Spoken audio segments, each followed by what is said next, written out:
2014 April 16. கேரளாவில் இருக்கிற அட்டிங்கல் பகுதியில் ஒரு வீடு. அந்த வீட்டில் இருக்கிற 58 வயதான விஜய அம்மா அப்படிங்கிற பெண் என்ன பண்ணுறாங்கன்னா, அவங்களுடைய மகன் லிஜிஸ்க்கு ஃபோன் பண்ணுறாங்க. தம்பி எங்கப்பா இருக்க அப்படின்னு.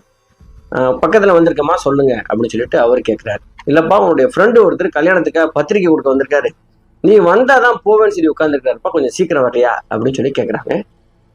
சரிம்மா உட்கார வைங்க அப்படின்னு சொல்லிட்டு அவங்களுடைய மகன் லிஜிஸும் ஒரு அரை மணி நேரம் கழிச்சு வீட்டுக்கு வேக வேகமாக திரும்பி வர்றாரு. அப்படி வந்து வீட்டுக்குள்ள திறந்து உள்ள பார்க்கும்போது அப்படியே பேர் அதிர்ச்சியில உறைஞ்சி போறாரு. அப்படி என்ன பார்த்தாரு அப்படின்னா, 58 வயதான உங்களுடைய அம்மா விஜயா, உங்களுடைய தலையில ஏகப்பட்ட வெட்டு காயம், உங்களுடைய மூளை அப்படியே வெளியில கிடக்குது.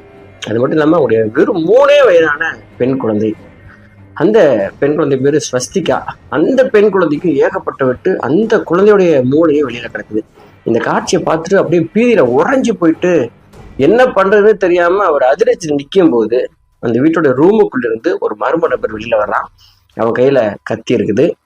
அவன் கையில இன்னொரு கையில இருந்த மிளகா பொடிய இந்த லிஜிஸ் மேல தூக்கி வீசுறான். திக்கு முக்காடி போய் என்ன பண்ணு தெரியாம நிக்கிற அந்த அதிர்ச்சி வேலையில இந்த லிஜிஸையும் வெட்ட ஆரம்பிக்கிறான் மர்ம நபர். அங்கிருந்து எப்படியோ தப்பிச்சு வீட்டுக்கு வெளியில வந்து சத்தம் முறையில வரும்போது தெருக்காரங்களாம் ஒண்ணு போடுறாங்க. அந்த மர்ம நபர் அங்கிருந்து தப்பிச்சு ஓடி போயிடலாம். அதுக்கப்புறம் இது யாரு என்னன்னா கண்டுபிடிச்சிட்டாங்க. இந்த கேஸ ஜட்ஜ்மெண்ட்ல நீதிபதி என்ன சொல்லியிருக்காங்கன்னா, ரொம்ப அரிதான ஒரு வழக்கு.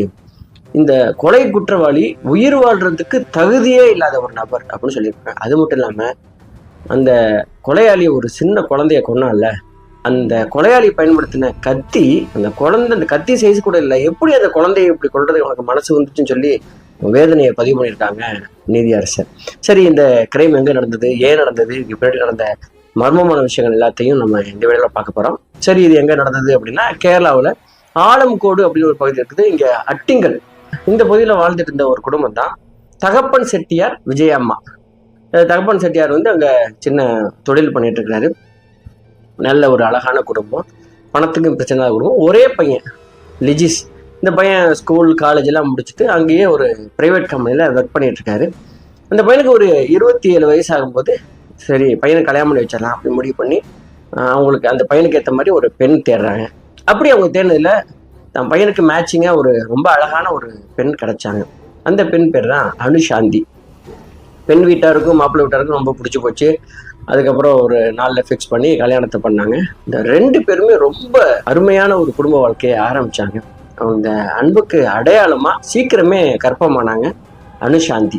இந்த அனுஷாந்தி என்ன பண்றாங்க அப்படின்னா, அங்க இருக்கிற ஒரு ஐடி பார்க்ல இவங்க ஒர்க் பண்ணிட்டு இருக்காங்க. கல்யாணம் ஆனதுக்கு அப்புறம் கர்ப்பமானதுக்கு அப்புறம் சரி கொஞ்ச நாள் மெட்டர்னிட்டி